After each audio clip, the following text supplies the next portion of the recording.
Subscribe and go beyond the obvious. Imagine Marte não como o deserto vermelho e sem vida que estamos habituados, mas como um mundo florescente com verdadeiras florestas tropicais, chuvadas fortes e rios caudalosos. Parece ficção científica. Mas agora temos provas sólidas. O rover Perseverance da NASA descobriu um mineral único chamado caulinita no fundo da cratera G0. Na Terra, esta substância forma-se exclusivamente em condições quentes e úmidas, onde chuvas torrenciais caem durante milhões de anos. Este tipo de chuva alimenta selvas densas, não terras áridas. Esta descoberta altera completamente a nossa compreensão do planeta vermelho. Realmente choveu aqui outrora, e durou épocas. Essa misteriosa caulinita não poderia ter surgido de uma inundação breve ou do derretimento de um glaciar. A sua origem requer um cenário completamente diferente. A água líquida deve ter ensopado a rocha durante um tempo insanamente longo, decompondo-a grão a grão. Quando Perseverance registrou seixos e pedregulhos ricos neste mineral espalhados pela superfície, os cientistas chegaram a uma conclusão surpreendente. O clima antigo de Marte comportava-se menos como a fria Antártida e mais como a úmida Amazônia. Isto diz-nos que, num passado distante, Marte possuía um clima incrivelmente estável. Tinha uma atmosfera espessa capaz de reter calor e um ciclo da água totalmente funcional com nuvens, chuva e escoamento superficial. A própria cratera G0, onde a descoberta foi feita, é um lugar único. Costumava ser um lago enorme alimentado por rios poderosos. Os seus canais, esculpidos pela água na pedra, ainda são claramente visíveis da órbita hoje, assemelhando-se a cicatrizes da vida passada do planeta. Os cientistas acreditam que os rios antigos poderiam ter funcionado como uma gigantesca correia transportadora natural, lavando o solo rico em caulinita das florestas tropicais diretamente para a bacia da cratera. Existe também uma teoria alternativa. Talvez um enorme impacto de meteorito tenha explodido este material de regiões vizinhas e espalhado-o aqui como estilhaços cósmicos. Mas qualquer que seja o cenário verdadeiro, uma coisa é óbvia: a água moveu estas rochas. E o próprio facto de haver água em movimento é muito importante, porque corpos de água estagnados são simplesmente incapazes de moldar uma paisagem desta forma. Todas as formas de vida que conhecemos, desde as bactérias mais simples até os humanos, dependem de água líquida. Não gelo, não vapor, mas umidade estável que permanece na superfície.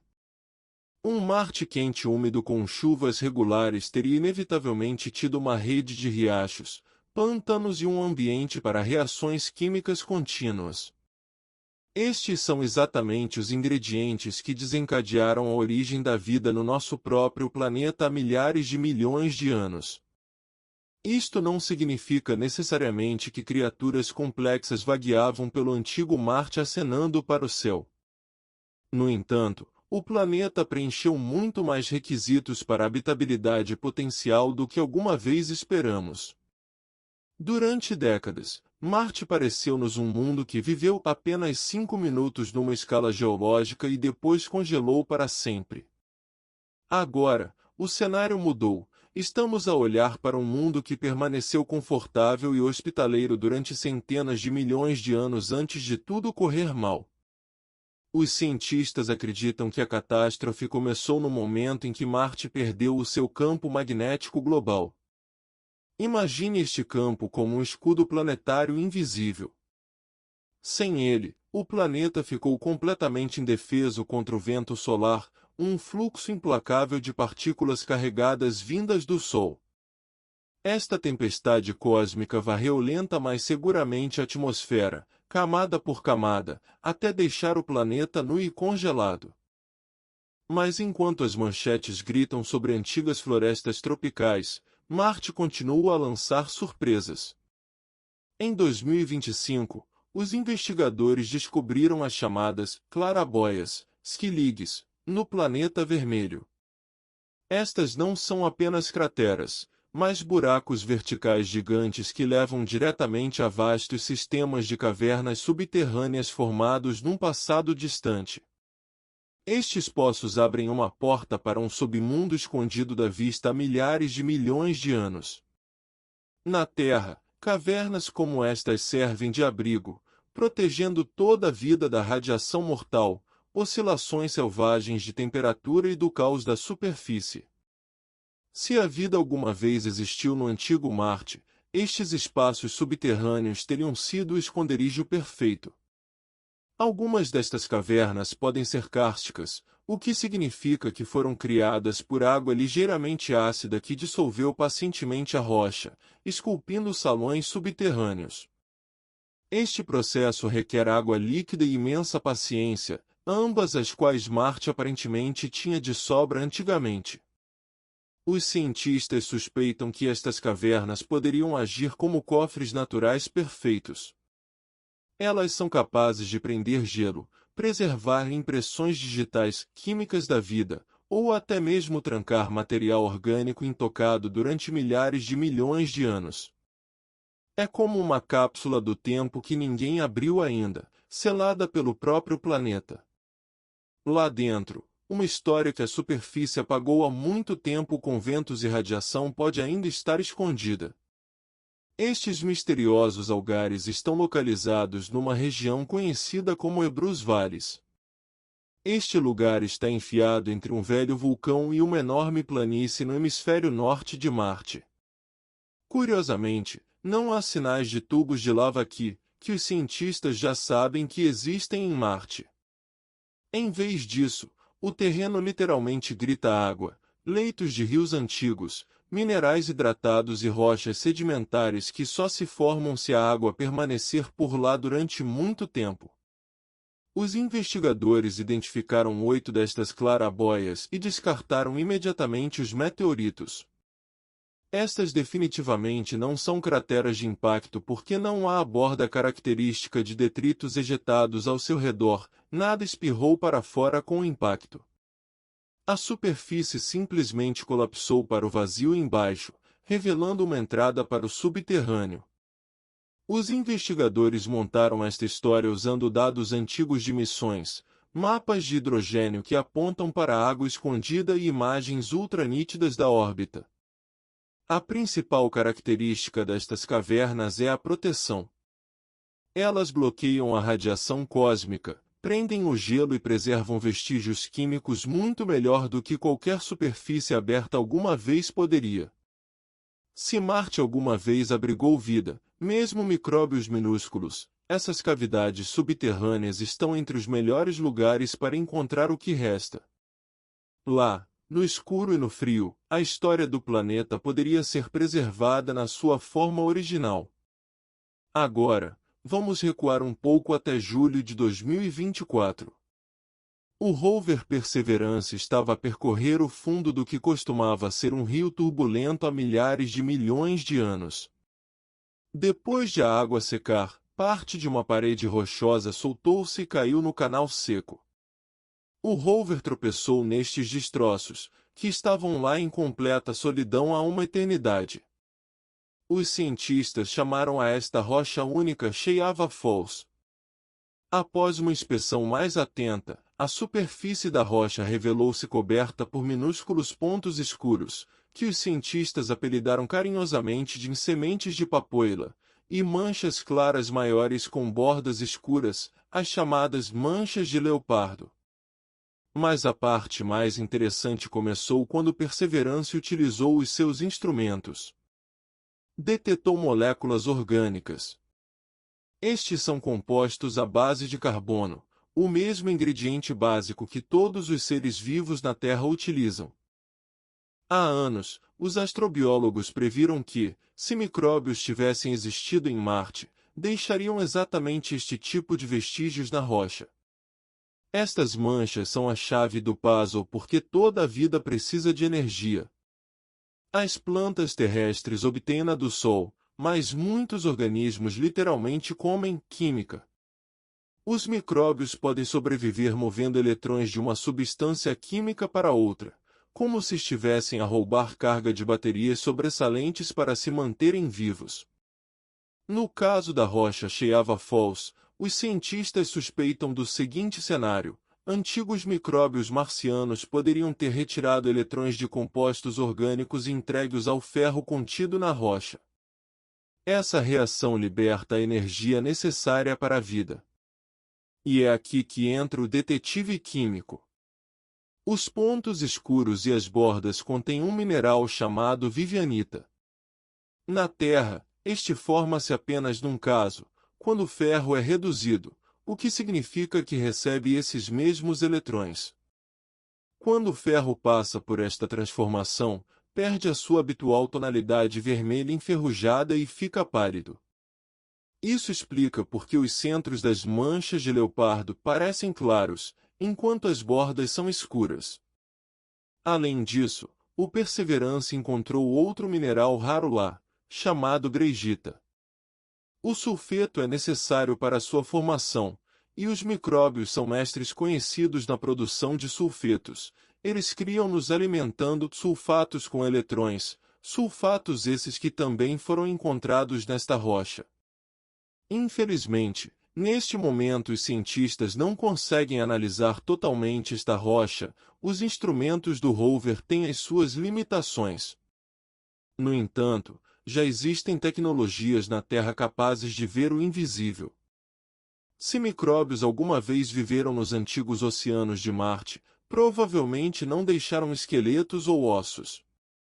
Deixaram impressões digitais químicas trancadas dentro de minerais.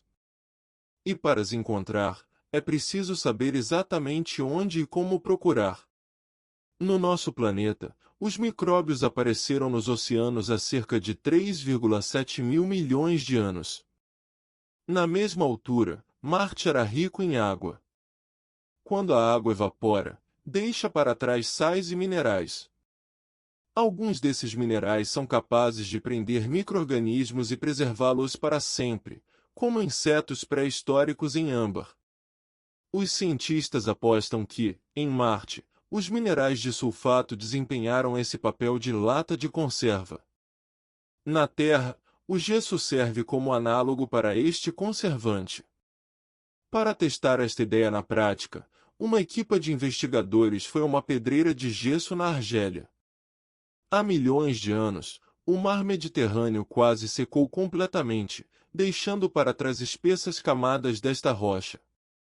Essas camadas tornaram-se uma armadilha para bactérias antigas, transformando a pedreira argelina num campo de testes perfeito que simula as condições marcianas.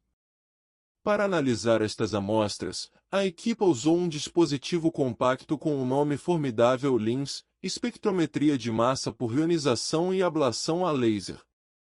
Soa complicado, mas na realidade funciona como um franco-atirador a laser de alta precisão. O raio atinge um ponto minúsculo na rocha, vaporiza instantaneamente o material e, em seguida, o dispositivo lê a composição desse vapor, como se estivesse a ler um código de barras num supermercado. Isto permite aos cientistas ver a composição química única escondida no interior sem destruir a própria rocha. Quando este laser foi apontado ao gesso argelino, os resultados foram impressionantes. Os cientistas descobriram estruturas finas semelhantes a fios que foram inequivocamente identificadas como bactérias antigas. Mas, mais importante, encontraram minerais específicos, como a dolomita e certos tipos de argila. Estas não são apenas rochas aleatórias, são substâncias que os micróbios ajudam a criar durante os seus processos de vida. Isto prova que a vida não deixa apenas fósseis para trás, ela muda fundamentalmente a química da rocha que habita. No entanto, aplicar este conhecimento a Marte é um desafio de um nível completamente diferente. Os fósseis lá não teriam milhões, mas sim milhares de milhões de anos. O ambiente lá é alienígena, agreste e confuso. Os cientistas precisam de estar 100% seguros de que não estão a confundir processos químicos comuns, que simplesmente imitam a biologia, com vida. Os robôs estão a fazer um excelente trabalho, mas muitos especialistas estão convencidos, para encontrar a resposta final e colocar os pontos nos is, teremos de enviar para lá a máquina de investigação mais avançada do universo, um ser humano. E é por isso que a prioridade número 1 para a primeira missão tripulada a Marte é a procura de vida. Esqueçam a mineração de recursos raros ou o plantar de bandeiras para belas imagens nos noticiários. Os cientistas querem saber a verdade. Marte foi alguma vez habitado? Alguém vive lá agora, escondido em cavernas profundas? Ou será que o planeta simplesmente iniciou as reações químicas complexas que levam à vida, mas parou a meio do caminho, nunca completando a experiência? Depois de responder a esta questão principal, os investigadores querem compreender a mecânica do planeta, para onde desapareceram a água e o dióxido de carbono, como funcionavam estes ciclos no passado e como mudaram ao longo do tempo. A geologia desempenha aqui o papel de memória. As rochas armazenam a história do planeta como um disco rígido. Cada camada de rocha sedimentar é um capítulo gravado que precisa de ser lido para entender por que Marte se tornou naquilo que vemos hoje. E, finalmente, precisamos de descobrir como Marte nos afeta a nós. Como se comportará o corpo humano, o cérebro e a psique em condições de isolamento total e baixa gravidade? Conseguirão as culturas terrestres crescer lá para alimentar os colonos? Como é que a radiação cósmica afetará o nosso ADN, e será sequer possível a reprodução segura para além da Terra? E também, será que os micróbios marcianos, se existirem, representam uma ameaça mortal para os astronautas? Estas são perguntas para as quais ainda temos de encontrar respostas. É tudo por hoje. Se acharam interessante mergulhar nos segredos do planeta vermelho, deixem um gosto no vídeo e partilhem-no. Até a próxima!